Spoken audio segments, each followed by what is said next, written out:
গড়ালবাড়ি পঞ্চায়েতে আবাস যোজনার টাকায় গুরুতর অনিয়মের অভিযোগ।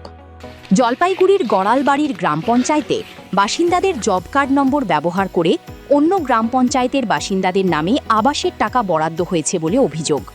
ঘটনার তদন্তের দাবিতে বিডিওর দ্বারস্থ হয়েছেন কয়েকজন বাসিন্দা।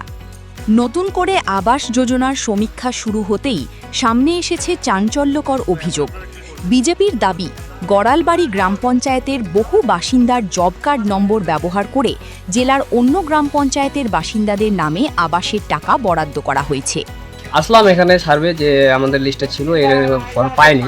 আচ্ছা, গরিব মানুষ আসলাম সার্ভে করার জন্য, আসে সবকিছু করলাম যা কিছু করতে হয় পোর্টালে সেলফ এম্প্লয়মেন্ট যেটা ছিল। আচ্ছা, পরে দেখতেছি সবকিছু ঠিকই আছে। লাস্টে যখন সার্ভে আপলোড করবো জব কার্ডটা, আচ্ছা, তখন যে আপলোড নিচ্ছে তখন দেখা যাচ্ছে যে already exist job card number.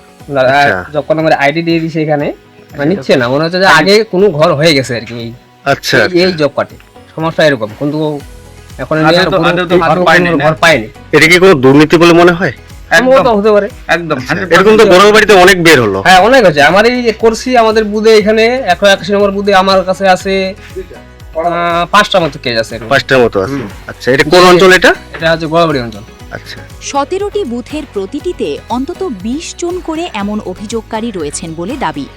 সব মিলিয়ে সংখ্যা 2 শতাধিক হতে পারে। উপভোক্তা পিছু প্রায় 1,20,000 টাকা হিসেবে ধরলে অভিযোগ সত্যি হলে আর্থিক অনিয়মের অঙ্ক 3 কোটি টাকারও বেশি হতে পারে বলে আশঙ্কা। অভিযোগকারীদের দাবি, তাদের জব কার্ড নম্বর ব্যবহার করে অন্য কেউ সরকারি ঘর পেলেও তারা এখনও ভাঙাচোরা বাড়িতে বসবাস করছেন। শুক্রবার কয়েকজন বাসিন্দা বিডিওর কাছে লিখিত অভিযোগ জানিয়ে পূর্ণাঙ্গ তদন্তের দাবি করেন। গড়ালবাড়ি গ্রাম পঞ্চায়েতের এক্সিকিউটিভ অফিসার প্রবীর মজুমদার জানিয়েছেন, তিনি সম্প্রতি দায়িত্ব নিয়েছেন এবং বিষয়টি ঊর্ধ্বতন কর্তৃপক্ষকে জানিয়েছেন। তার দাবি, নিয়ম অনুযায়ী একটি গ্রাম পঞ্চায়েতের টাকা অন্য গ্রাম পঞ্চায়েতে যাওয়ার কথা নয়। তো আমি এখানে নতুন, আমি সপ্তাহ 1 মাস হতে এসেছি, কিন্তু এটা দেখলাম আমাকে 2-3 জন বেনিফিশিয়ারি এসে দেখালো যে ওনার যার নাম জব কার্ডে দেখা যাচ্ছে ওনার নাম, কিন্তু দেখাচ্ছে অন্য একটা ব্যক্তির নামে।